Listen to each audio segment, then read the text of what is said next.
அன்புக்குரியவர்களே, இன்றைக்கு சொல்லக்கூடிய ஒரு முக்கியமான ஒரு ட்ரீட்மெண்ட் குறிப்பு.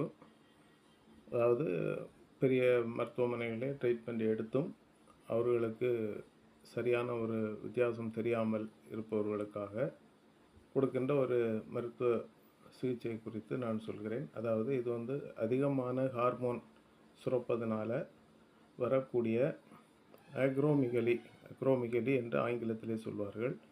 இது இந்த எலும்புகள் சரீரத்திலே ஓவர் குரோத்தாக அதிகமான வளர்ச்சியிலே காணப்படும். இப்பொழுது நம்ம அந்த படத்திலே சொல்லியிருப்பது போல நம் முகத்திலே பார்க்கும்போது அதில் ஒரு பகுதியோ அல்லது முகத்தில் ஒரு பக்கமோ அல்லது எல்லா இடங்களிலுமோ கொஞ்சம் அந்த எலும்புகள் அதிக வளர்ச்சியாக அது காணப்படும். அப்போ இப்படிப்பட்டவர்களுக்கு ஆங்கில மருத்துவ முறைகளிலே ஹார்மோன் சிகிச்சை கொடுப்பார்கள். அந்த சிலருக்கு சில பின்விளைவுகள் ஏற்படலாம்.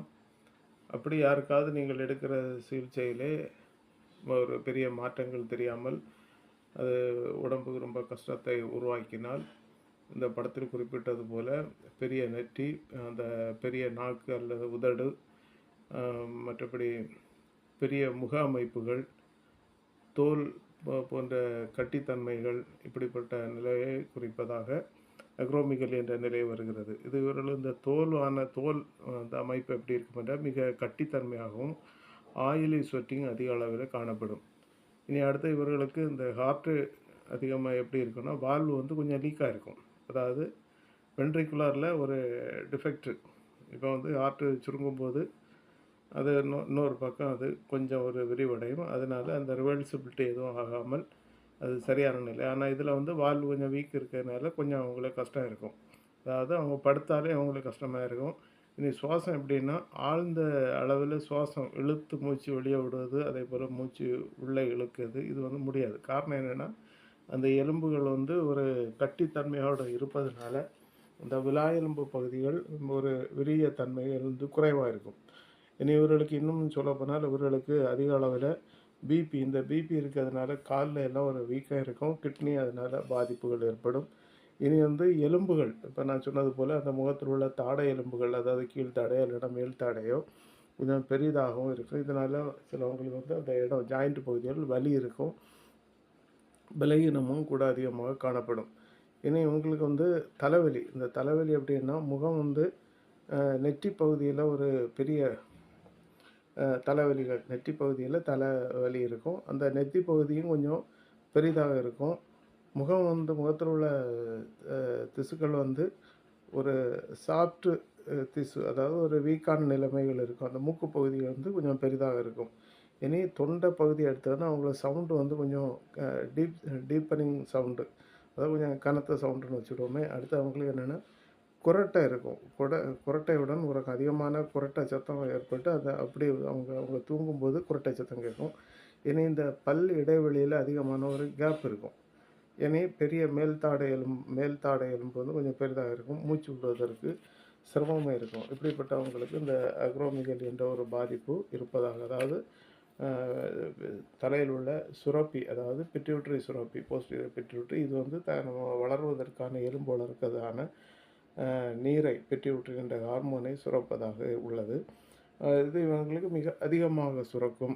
இனி சிலருக்கு இதில் தைராய்டும் சில பங்குகள் இதில் வகிக்கும். இவர்களுக்கு இது எப்படி இருக்குமானா, படுத்தாலே அவங்களுக்கு படுக்க முடியாது. காரணம் என்னென்னா, நான் சொன்னது போல் சுவாசம் அவங்களுக்கு கொஞ்சம் தடையாக இருக்கிறதுனால அவங்க எழும்பியிருப்போம். கூட இதய வலி, விரல்கள் ஒரு மரத்தது போல், அதாவது மரமரப்புன்னு சொல்லுவோம். கை கால் விரல்கள் மரமரப்பது. காரணம் என்னென்னா, இருதயத்தில் உள்ள ஒரு வலி கட்டாயம் அது அந்த அந்த இருதய வலிகள் கை வரைக்கும் வரும். அதில் ஒன்று. இனி மூளை ஒரு பலனற்றது போன்று ஒரு வீக்கான ஒரு உணர்வு. இனி நெற்றி பகுதி கடுமையான வலி இருக்கும்.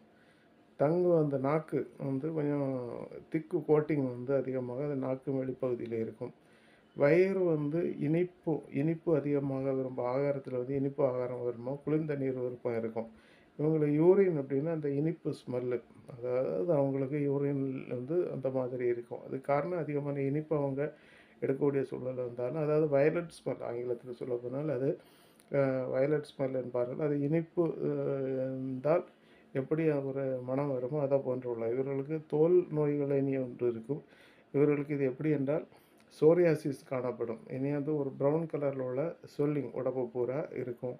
இனி சிலவங்களுக்கு வந்து அந்த ஜாண்டிஸ் உள்ளவங்களுக்கு வந்து சில சொரிச்சல் அவங்க இதை அந்த ஸ்கின்ல அந்த அந்த மாதிரி இருக்கும். இனி வந்து காய்ந்த இக்தியோசிஸ் என்று ஆங்கிலத்தில், அதாவது காய்ந்த மீன் செதில் போன்ற தோல்நிலை, அதாவது சோரியாசிஸ் அப்படி இருக்கும். சிலவங்களுக்கு அந்த மீன் செதில் வந்து நம்ம உடம்புல ஒட்டி இருந்ததுன்னா எப்படி இருக்கும், இதே போல உள்ள ஒரு செதில் அமைப்பு போல ஸ்கின் பகுதிகள் காணப்படும். இதுவே இது உள்ளத்துக்கும் நம்ம ட்ரீட்மெண்ட்டு கொடுக்க முடியும் என்று நாம் இதனால் சொல்லுகிறோம். இவர்களோட மூக்கு பகுதிகள் கூட பெரிதாக இருக்கும். மற்றும் மற்றபடி நம்ம இதில் படத்தில் உள்ளது போல் அவங்களோட முக அமைப்பு சற்று கொஞ்சம் பெரிதாக இருக்கும். அப்படி இதான் இதில் உள்ள உங்களுக்கு கையோ காலோ அதை போல் இருக்கலாம். இனி இப்படிப்பட்டவங்களுக்கு நம்ம ட்ரீட்மெண்ட் கொடுப்பதற்காக கொடுத்து அவர்களுக்கு ஒரு நார்மல் நிலைமைக்கு கொண்டு வர வைக்க முடியும் என்பதை தெரியப்படுத்தி இந்த பதிவை நான் போடுகிறேன். என்னுடைய பெயர் டாக்டர் டேவிட். நான் கன்னியாகுமரி மாவட்டம் அஞ்சுகிராம் பகுதியில் இருக்கிறேன். என்னுடைய மொபைல் நம்பர் 790 46 91 671. அப்போ இப்படிப்பட்ட பாதிப்பு உள்ளவர்கள் அல்லது உங்களுக்கு நீங்கள் ட்ரீட்மெண்ட் எடுத்தும் மாற்றங்கள் தெரியாவிட்டால் உங்களுக்கு ஒரு மாற்றத்தை இந்த ட்ரீட்மெண்ட் தந்து சரிப்படுத்த முடியும்.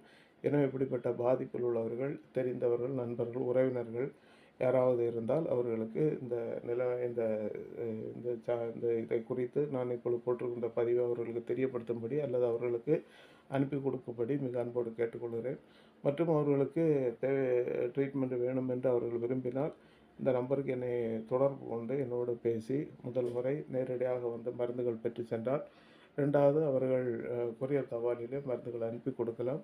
அது அவர்களுக்கு ஒரு மாற்றத்தை மிக விரைவில் கொடுக்க முடியும். எனவே இப்படிப்பட்ட சிகிச்சை வேணும் உள்ளவர்கள் இதை பயன்படுத்தி கொள்ளும்படி மிக அன்போடு கேட்டுக்கொள்கிறேன். இதை மற்றவர்களும் தெரியப்படுத்தும்படி தெரியப்படுத்துகிறேன். நன்றி.